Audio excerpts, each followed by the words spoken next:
Bonjour, je vais vous parler de mon hypersensibilité. D'une hypersensibilité qui pendant longtemps a été masquée. Elle ne se voyait pas. Je me souviens avoir toujours été très sensible. Enfant, mes relations avec les autres avaient un impact émotionnel très fort sur moi. Je me souviens encore de situations où j'ai éprouvé de la honte parce que je m'étais sentie prise en défaut. Est-ce que je voulais être parfaite pour qu'on m'aime? Sans doute. En tous les cas, j'ai encore le souvenir cuisant de mes joues en feu lorsqu'une amie de ma mère m'avait dit de me mêler de mes affaires alors que je lui rappelais, comme elle me l'avait demandé, qu'elle devait prendre de la monnaie pour régler le pot de lait qu'elle avait pris la veille. J'étais tellement fière de m'en souvenir et de le lui dire. Et également, quand ma maîtresse m'avait réprimandé le dernier jour d'école maternelle parce que je lui avais dit « je n'ai pas 4 mains » quand elle m'avait dit d'aller plus vite quand je distribuais des feuilles à la classe. J'étais tellement fière car c'était une faveur réservée aux meilleurs élèves et j'étais tellement contente d'employer cette expression nouvelle pour moi. Je me souviens que j'étais traversée par une multitude d'émotions du matin au soir. En revanche, je ne crois pas les avoir exprimées. Il me semble que je boudais avec mes parents, mais rien de plus. Je revois une photo de famille où j'ai l'air renfrognée. Donc enfant, je gardais mes colères pour moi.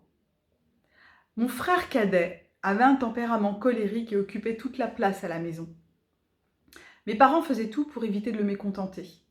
J'assistais à ses accès de colère et je voyais mes parents impuissants. Souvent mon père se tournait vers moi et me disait avec colère « Va dans ta chambre !» Et je m'exécutais en vivant de l'injustice car je n'avais rien dit. J'étais juste un témoin gênant pour mon père. À force de ne pas oser exister avec mon monde émotionnel par peur de provoquer la colère et de vivre du rejet, j'ai fini par le neutraliser en le refoulant. Et je suis devenue lisse. Je suis devenue celle sur laquelle rien n'a de prise et tout glisse. J'ai développé le mécanisme de défense du personnage et je l'ai présenté au monde comme une armure. Et c'est ainsi que j'ai pris l'habitude de paraître forte en ne montrant pas mes émotions, alors qu'à l'intérieur de moi, je me sentais très vulnérable.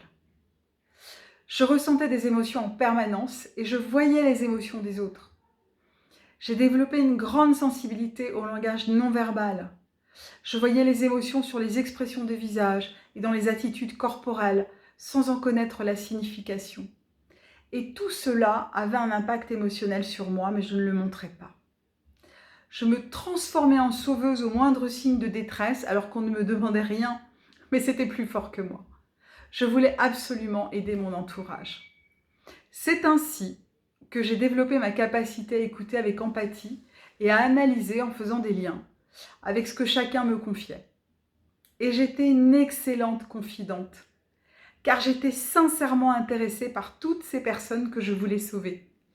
Et les écouter me faisait vivre énormément d'émotions. Comme je ne le montrais pas, cela permettait à chacun de se décharger de choses lourdes. Comme par exemple le jour où ma belle-mère m'avait appelée pour me parler de sa peur, juste avant d'aller faire une biopsie, en me demandant de ne pas parler de cet examen à ses enfants. Personne ne se rendait compte de l'effet que le récit de toutes ces souffrances avait sur moi, car je ne montrais pas que cela me touchait profondément. Je pensais que ces personnes se confiaient à moi parce qu'elles connaissaient ma sensibilité. Et quand après de nombreuses années de travail sur moi à travers le développement personnel, j'ai commencé à exprimer ma sensibilité, j'ai été très surprise par l'incompréhension que cela a suscité chez mon entourage. Je n'ai pas trouvé d'écoute, ni d'empathie, et j'ai même vécu du jugement et du rejet. Tant que je restais la personne joyeuse qui parle de ses projets avec enthousiasme, je voyais qu'on m'écoutait. Mais si j'allais dans un récit plus personnel, il n'y avait plus d'écoute. J'ai fini par comprendre que je m'étais enfermée dans le rôle de la sauveuse, sans émotion, et que c'était ainsi que les autres me voyaient. Depuis enfant, je masquais ma sensibilité derrière le personnage de la femme forte. J'ignorais que c'était un mécanisme de défense mis en place dans l'enfance pour me protéger. Et que dès que je vivais de l'insécurité affective, je me cachais derrière lui. Je n'étais pas consciente d'avancer dans la vie masquée. Ma sensibilité était devenue de l'hypersensibilité au fil des années. Mais personne ne connaissait cette part de moi. J'ai été blessée par la réaction de personnes que je croyais proches quand je leur ai parlé de mon hypersensibilité. Il y a eu des rires, des paroles dures et du jugement, où la personne coupait court à mon récit et repartait sur ses affaires personnelles. Pour les autres, le terrain du vécu émotionnel n'était visiblement pas le mien. Alors que j'osais enfin demander de l'écoute et du soutien, je ne me sentais pas accueillie dans mon besoin. Cela a été très douloureux pour moi. La prise de conscience du mécanisme de défense du personnage de la femme forte est venue après un long travail sur moi, durant ma formation à la relation d'aide. Le jour où une personne de mon groupe m'a dit qu'elle vivait du malaise en face de moi. D'autres personnes de la formation me l'avaient dit, mais sans m'expliquer ce qui déclenchait un malaise chez elles. À chaque fois, j'étais restée dans l'incompréhension totale de ce qui provoquait leur réaction. Et j'avais rejeté la responsabilité sur elles, en me disant qu'elles jouaient les victimes. Mais ce jour-là, cette personne m'a dit que je lui rappelais ses frères quand ils essayaient de la dominer. J'ai osé lui demander qu'est-ce qui lui faisait penser à ses frères quand elle était face à moi. Et elle m'a dit que c'était ma voix, ma façon de parler avec assurance qui la mettait mal à l'aise.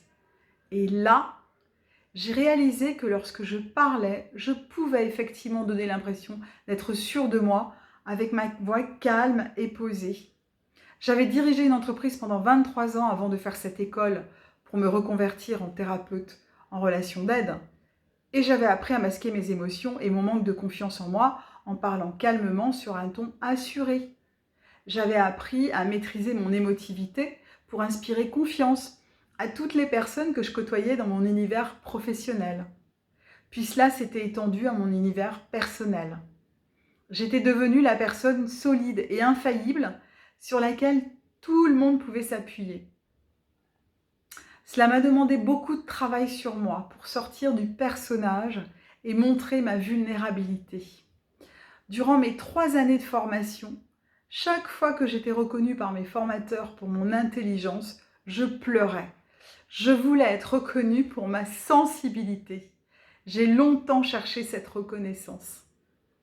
Et lorsque j'ai été diplômée, ce qui m'a le plus touchée, c'est lorsque mes formateurs m'ont dit que j'avais réussi à harmoniser mon rationnel avec ma sensibilité et qu'ils voyaient que j'étais une personne très sensible et empathique. Et là, j'ai laissé couler des larmes de joie.